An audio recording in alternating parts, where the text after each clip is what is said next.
Estamos en Al Pie de la Letra con un gran invitado, uno de los grandes poetas contemporáneos de México y de América Latina, el maestro José Luis Rivas, uno de los invitados a la versión del año 2014 de iFestival en Cartagena. La obra de este maestro José Luis Rivas es muy compleja porque además de ser un gran poeta con una obra que tiene ya más de 3 décadas de haber sido publicada, es una obra que además tiene una obra como traductor, como ensayista, como investigador. Es una obra que representa la mejor tradición de la poesía de México, una voz llena de metáforas, de símbolos que nos reconcilian con la belleza del universo. Bienvenido, querido poeta José Luis. Muchas gracias, Eduardo. El agradecido soy yo. Poeta, desde que usted empezó a publicar su primer libro en el año 81 hasta hoy, ¿qué universos se mantienen, digamos, intactos o recreándose en matices en toda su obra poética? Bueno, yo creo que un elemento, el acuático, en la forma de un culto al río de mi pueblo, al mar a cuyas orillas me tocó nacer, el Golfo de México, que de alguna manera pues también sus aguas confluyen con las del Mar Caribe. Creo que esa presencia se ha mantenido a lo largo del tiempo, tanto en lo que escribo como en las traducciones que realizo, pues la mayor parte en los últimos tiempos han estado centradas en 3 grandes poetas del Caribe, Derek Walcott, Mese Ser y Saint-John Perse.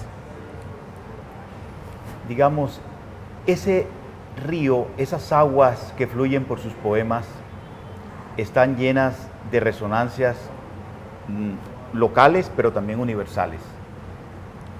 Ese río sigue llevando esas voces de los ancestros. Sí, bueno, yo creo que ha sido uno de mis intentos tratar de elevar una pequeña porción de la geografía de mi estado, el estado de Veracruz, donde nací, con las voces de los integrantes de una familia muy numerosa entre la cual me tocó nacer y bueno, ese ha sido uno de los intentos de mis primeros libros, tratar de mantener esas voces, de hacerlas presentes en mis escritos. ¿Cómo ha sido esa experiencia de traducir a los grandes poetas del mundo y del Caribe continental, a Derek Walcott, a Mese Ser, a Saint-John Perse, y también traducir a Eliot, traducir a William Shakespeare? Usted ha sido, digamos, al mismo tiempo que construye su obra maravillosa, fija la mirada en las traducciones de grandes poetas del Caribe y del mundo. ¿Qué tienen en común estos 3 poetas, Derek Walcott, Mese Ser y Saint-John Perse? Bueno, creo que en principio el factor acuático, el elemento acuático está muy presente en ellos. Ellos han nacido en islas del Caribe y por lo tanto la fauna, la flora, el lenguaje de sus respectivos lugares de nacimiento ha recibido un tratamiento muy especial y ha contribuido enormemente al enriquecimiento de la poesía del siglo pasado y del presente. Digamos, la obra de Derek Walcott, digamos, usted hizo Homeros, tradujo Homeros, ¿no? Sí. Cuéntenos un poquito sobre esa traducción. Bueno, esa traducción fue verdaderamente un tour de force porque Es un libro verdaderamente extraordinario, una especie de Ilíada y de Divina Comedia de las Antillas, que conjuga una infinidad de elementos. Walcott es un poeta que una parte de su tiempo reside en la isla, otro tiempo, al menos antes, residía en Boston, y asimismo algún tiempo lo pasaba en Inglaterra, de tal forma que su inglés es riquísimo, amplísimo, toma también en cuenta al lenguaje de sus pueblos, a los pescadores de su pueblo, y entonces era verdaderamente un desafío que no sé cómo atreví a cometerlo. ¿Hay alguna experiencia personal? Ay, caramba, ¿qué pasó allí? Sí. ¿Hay alguna experiencia personal suya que usted ha querido poetizar y aún la mantiene en distancia? Bueno, eso espero que haya todavía algo después de haber fatigado las prensas con más de 12 libros de poesía. Uno siempre guarda la esperanza de tener algo más que decir. La infancia siempre es una fuente motivadora para muchos poetas. ¿Cómo transcurrió su infancia? Pues mi infancia transcurrió de un modo por demás agradable. Pues nací muy cerca de un río, muy cerca del mar, en medio de una familia muy numerosa, pero asimismo muy unida, con múltiples aspectos. Los personajes de mi familia, algunos de ellos están de algún modo presentes en mis libros. Asimismo, creo haber tenido una infancia verdaderamente deliciosa. El río de mi pueblo, ahora brutalmente contaminado, en aquella época era un río de aguas transparentes, era una especie de acuario donde se leía los nombres de los peces. Qué bello eso, qué bello. Maestro, usted ha escrito un libro que se llama Tierra Nativa. Así y es. ha hablado de cómo Pedro Páramo de Juan Rulfo lo impactó muchísimo y de cómo usted ha pretendido, digamos, o aspirado a atrapar la esencia de las palabras de su pueblo en este poemario. En efecto, Tierra Nativa está influido considerablemente por Juan Rulfo, un escritor mexicano que ha sido capaz o fue capaz de crear un lenguaje propio con las palabras de su pueblo. Un lenguaje universal con lo propio, ¿no? Así mismo. Maestro, nos gustaría escuchar en su propia voz algunos de sus poemas. Sí, como no, con mucho gusto. Voy a leer de un libro titulado Río, un fragmento, el 46. Y todavía salta por tu sueño, igual que una tonina, el río de tu infancia caudalosa, y un pez aguja de cristal hilvana con su hocico, el musgo terciopelo de la margen, donde se estrella a veces blando el oleaje. Y si una lancha de motor cruza dando tumbos hasta la otra orilla, entonces se abre una flor radiosa espuma. ¿Te acuerdas, oh prodigio, de aquella agua tan clara, acostada a la sombra de soñolientas lanchas ancladas en el muelle, como potros atados a un horcón en el lindero de dos fincas? Aún tienes por delante, como un sueño por soñar, el río transparente de tu infancia, el río subterráneo de tu sangre tumultuosa. Tus ojos lo devoran con blando canalete que va trazando una estela en el agua a su balsa de varas de mangle atadas con bejuco. Ah, el río era azul, verde o dorado, y al caer de la tarde, a los pétalos del crepúsculo, mezclaba flores de framboyán. Oh prodigio, rodeado de calor por todas partes, era un islote de frescura, un oasis donde se emposaban los aparejos de bogar y los de ver. Te hablaba siempre de ti, de lo que has olvidado de tus sueños. Te hablaba siempre de tú, y su rumor subía hasta los cerros a buscarte. Y cuando a su llamada tú presto acudías, en vez del mágico tapete ponía a tus pies aquella arca construida con varas de mangle y con bejuco. Y noche tras noche, el sueño antes de zarpar recitaba el listado de Noé, y no había prisa porque quedara nadie fuera, porque los escogidos lo eran por su amor a los soles y a las palmas temblorosas de la tarde, y al escándalo de las ranas en el zarzal, y al estrépito de los tordos en los guayos. Y el sueño que creías perdido surca ahora aquel río y te despierta con un silbo.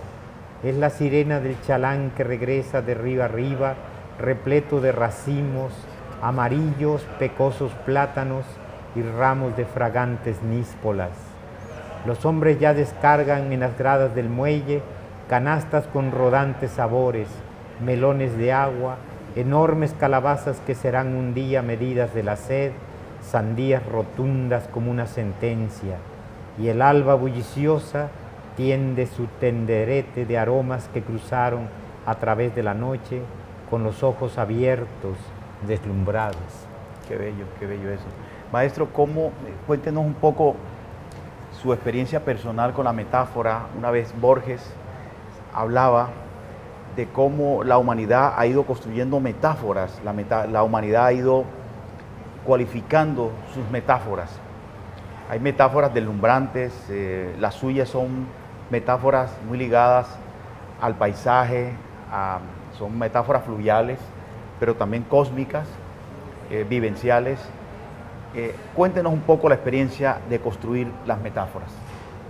Bueno, yo ante todo concibo la escritura como una especie de aventura, y un poco este río responde a una experiencia de niño que se daba frecuentemente antes de dormirme. Antes de dormirme, de niño imaginaba que a la orilla del río de mi pueblo estaba una barca esperándome. Esta barca yo solía llenarla con los animales que quería llevar, las plantas que quería llevar conmigo, las niñas que quería que me acompañaran y los amigos que también pensaba que podían hacer el mismo viaje conmigo. Y en tanto iba llenando esa barca como aquel que cuenta borregos a la manera acostumbrada antes de dormirse, yo me iba sumiendo en ese viaje que para mí era una especie de embocadura entre dos sueños. Maestro, muchas gracias por estar al pie de la letra en Cartagena y agradecer su presencia maravillosa en iFestival en esta versión del año 2014. Gracias otra vez. Muchísimas gracias a ti. Muy bien, bueno.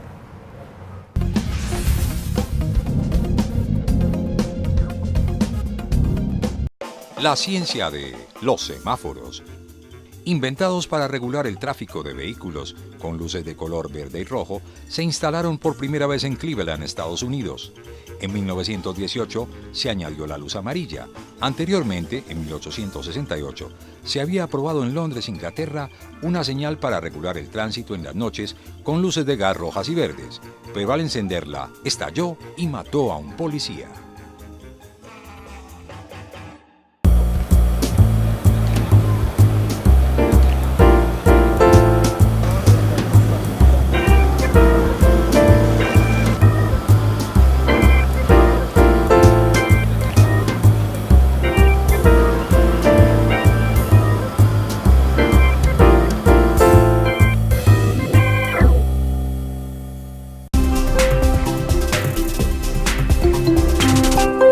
La ciencia de el sanitario.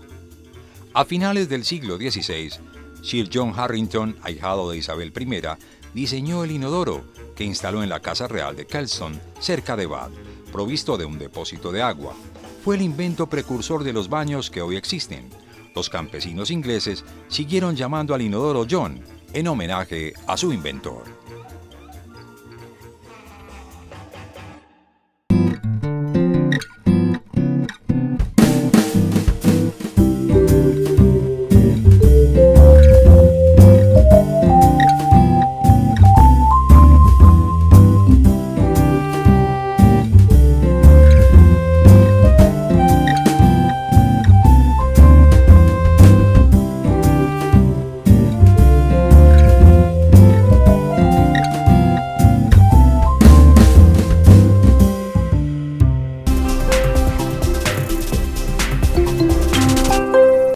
La ciencia de la rueda.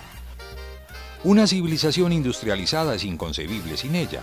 La más antigua evidencia del uso de la rueda, un pictograma de Sumeria, el moderno Irak, data del año 3500 a.C.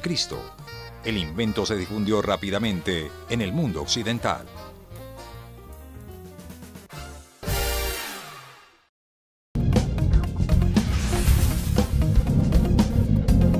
Estamos en Al Pie de la Letra, programa del canal de televisión de la Universidad de Cartagena. Hoy tenemos a una joven poeta de Cartagena, Diana Agames. Diana Agames es egresada del programa de Lingüística y Literatura de la Universidad de Cartagena y reside desde hace 5 años en Roma. Va a publicar próximamente un poemario que se llama, tiene un título bellísimo, El tiempo me deslíe como un caramelo. Cuéntanos un poco, bienvenida Diana Agames, a Al Pie de la Letra. Bueno, muchas gracias por esta invitación, este lugar tan bonito, ¿no? Donde pasé muchos años de mi vida como estudiante en la Universidad de Cartagena. Estoy muy contenta y es un honor de verdad que me hayas invitado. Bueno, como decía, sí es mi primer poemario, escribo desde hace muchísimos años, pero hace poco decidí que pues era ya hora de salir, como dicen, al ruedo y mostrar lo que hago. Diana, ¿cuántos poemas has reunido para este primer libro? En total son 40 y 41 poemas. ¿Qué unifica este libro con ese título tan sugerente, El tiempo me deslíe como un caramelo? Bueno, digamos que el hilo conductor de todo el libro es mi preocupación personal y creo que un poco la de todas las personas sobre el paso del tiempo en nuestro cuerpo, en nuestra mente, en nuestra parte espiritual, en relación con el mundo que habitamos, con la naturaleza. Y pues cómo se refleja eso, cómo se vive, cómo lo viven las abuelas, cómo nos lo cuentan las abuelas, por ejemplo. Diana, ¿cómo es el desarraigo? ¿Cómo es recordar a Cartagena desde Roma? ¿Qué te hace falta de Cartagena cuando son las 6 de la tarde, frente al atardecer de Roma? ¿Qué te hace falta de la ciudad? Cuando son las 6 de la tarde me hace falta el atardecer de Cartagena. Pues me hace falta todo, cómo se vive, mi familia, pero creo que vivir un poquito fuera también te permite redimensionar los valores de tu identidad y de tu ciudad. Ser un migrante, no solo en Roma, sino en cualquier parte del mundo, tiene sus luces y sus sombras, sus cosas buenas y sus cosas negativas. En este poemario has incluido alguna experiencia de tu vivencia en Roma, algún contrapunto de nostalgia o de vivencia renovada o vivida en este espacio. Sí, absolutamente sí. Yo creo que lo que se cuela ahí es el confirmar que aunque habitemos como personas, como ciudadanos, como seres humanos, habitemos lugares diferentes, crezcamos en culturas diferentes, siempre hay algo que tenemos en común, ¿no? Siempre hay preocupaciones que compartimos, no importa de dónde vengamos, y creo que eso sí se refleja mucho en mi primer libro. Diana, ¿cómo ha sido tu vivencia como lectora de la poesía, no solamente colombiana, sino universal? Yo recuerdo que asistías a muchos talleres que se hacían aquí en la Universidad de Cartagena. ¿Cómo ha sido el descubrimiento de nuevos autores? ¿Qué poetas te han, marcado espiritualmente, interiormente y en tu trabajo como poeta? Pues yo creo que todo eso ha sido como un proceso de alimentación, ¿no? de nutrición, en el que uno conoce, descubre, comparte con otras personas que también escriben, independientemente de que se trate de poesía o no. La división entre poesía y prosa no la considero tanto. Yo creo que lo importante es que en todo este tiempo, todos esos talleres, todos esos conversatorios, todos esos momentos, lo que han hecho es nutrirme y confirmar pues, que escribir es también mi oficio. ¿Qué autores me gustan? Me gusta mucho Raúl Gómez Attin, me gusta mucho un poeta chino que se llama Li Po, me gustan mucho las canciones de Alejo Durán, me gusta la poesía urbana, me gusta la gente que con la simplicidad de la cotidianidad te regala esos momentos que también son, digamos, poéticos, ¿no? ¿Y tu vivencia en el iFestival cómo fue? ¿Cómo viste este iFestival en este 2014? ¿Qué te impactó a ti personalmente? Pues como un espectador más, creo que es sin duda una pequeña ventana que te permite conocer cómo van las cosas en el mundo digamos, de la editoría y de la literatura. Me impactó que la gente asiste a los eventos y que haya la posibilidad de que esos eventos se conviertan en eventos abiertos, ¿no? Que le den, digamos, espacio a todas las personas que lo deseen de poder participar en modo libre. Eso me gustó mucho, ver mucha gente. Diana Gámez, te deseamos lo mejor. Esperamos la aparición de tu primer poemario, El tiempo me deslíe como un caramelo, y te auguramos el mejor de los éxitos por lo que hemos conocido, el trabajo poético, el trabajo narrativo de esta joven escritora cartagenera. Muchas gracias. Muchas gracias a ustedes por la invitación.